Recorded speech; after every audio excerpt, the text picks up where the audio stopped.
자, 해외 소식도 좀 알아보겠습니다. 저희가 지금 보도로도 전해드렸는데 유럽연합 EU가 애플과 구글과 같은 그 세계적인 빅테크 기업에 대해서 특별 규제를 단행했다는 소식이었습니다. 뭐 독점 문제를 막겠다 이러한 취지로 해석이 되는데 구체적으로 좀 어떤 규제 내용인가요? 사실 이제 이게 결국은 플랫폼에 관한 규제인데요. 플랫폼 기업들이 독점적인 영향을 행사할 수 있다라는 그런 의견들이 확장이 되고 있습니다. 예. 그런 의견이 어떤 거냐면 결국은 플랫폼 기업들이 특정한 서비스, 그러니까 특히나 자사와 연관된 여러 가지 서비스들을 자기네 플랫폼에 실으면서 다른 업체와 차별을 한다. 예. 거기 실을 수 없는 업체들과 차별한다는 어떤 반경쟁적 문제가 하나가 있고요. 두 번째는 플랫폼 기업이 너무나 거대하기 때문에 다른 작은 기업들이 들어오게 된다라면은 흔히 말해서 순간적으로 가격 같은 걸 내려가지고 다른 플랫폼들을 흔히 말해서 시장에서 밀어내는 이런 효과들이 발생한다라고 보고 있거든요. 이런 큰 차원에서 대규모 플랫폼 기업들이 그러니까 독점적일 수가 있다라는 것들이 지금 EU 빅테크 특별 규제라는 그런 큰 맥락이라고 보시면 될 것 같고요. 예. 알파벳 같은 결국 구글은 어떤 검색 사이트, 아마존은 온라인 어떤 상거래 사이트 이쪽, 그다음에 애플은 휴대폰을 만들면서 애플 앱스토어가 있고 이런 것들 때문에 전반적으로 독점적인 영향이 있는 것이 아니냐라고 판단하고 있습니다. 그래서 대표적으로 나온 것이 이제 알파벳, 구글은 안드로이드 앱 시장이 있고 애플은 애플의 앱 시장이 따로 있는데 이것들의 앱들을 동일하게 이제 맞춰야 된다라고 이야기하고 있거든요. 특정 산업에 몰아주게 된다면 그쪽에만 수익을 너무 많이 주는 거게 되고 소비자의 선택권을 제약하면서 소비자의 후생을 감소시킨다는 적극적인 논리가 있기 때문에 이런 것을 배제해야 된다라고 지금 나오고 있습니다. 결국은 모든 상품들이 동일하게 애플이나 구글로 가야 된다라는 그런 입장이 나오면서 그런 것들이 가장 먼저 실현화되지 않을까라고 평가를 하고 있고요. 다른 여러 가지 OS, 흔히 말하는 오퍼레이팅 시스템에 다른 자사 제품을 싣는 것들 이런 것들에 대해서도 굉장한 규제를 가할 것이다라고 지금 보고 있는 것 같습니다.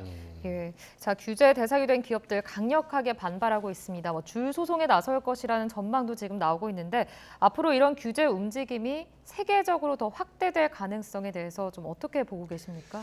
사실 이제 미국에도 2020년부터 이제 규제를 하자라는 이야기가 나왔는데 조금 이제 중국과의 관계가 좀 틀어지면서 오히려 이제 그 규제의 틀이 중국의 어떤 틱톡 같은 것들을 좀 규제하다라는 입장을 갖거든요.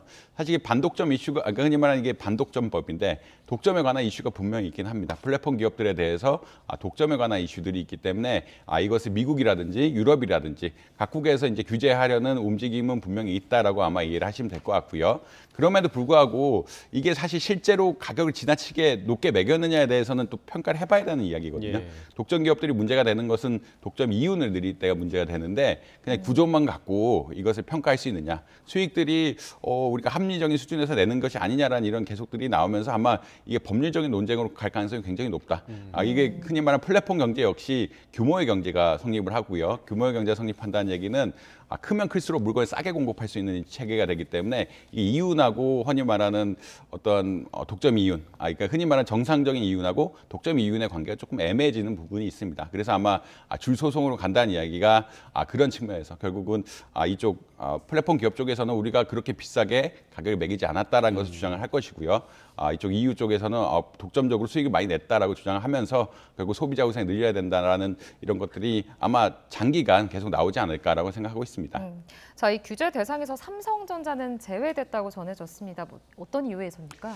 삼성전자가 들어갔던 이유는 어떤 거였냐면 휴대폰에 삼성전자 그 인터넷 쓰는 그런 것들이 있거든요.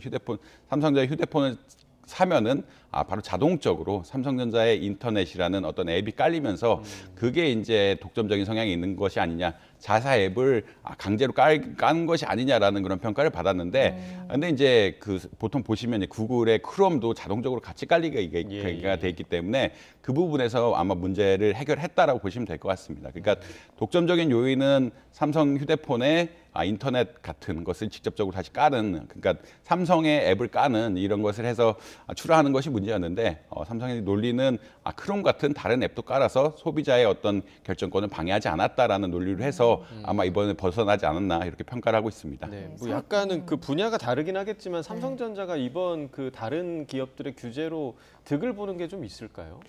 사실 이제 뭐 이게 여러 가지 논의들이 있는데 이게 결국 애플하고 구글하고 그러니까 서비스 기업이기 때문에 예. 조금 차이가 있죠. 예, 삼성전자는 기본적으로 휴대폰이라든지 모바일 제조업 네. 기업이고 이쪽은 플랫폼 기업이기 때문에 좀 차이가 있긴 한데 아무래도 삼성 휴대폰 같은 것들이 이제 좀 자유롭게 판단한 측면에서는 뭐 큰 문제는 벗어났다. 사실 문제가 걸리면 굉장히 큰 손해였는데 예. 그런 문제를 벗어났기 때문에 잘 넘어갔다라고 아마 이해하시면 될 것 같습니다. 네.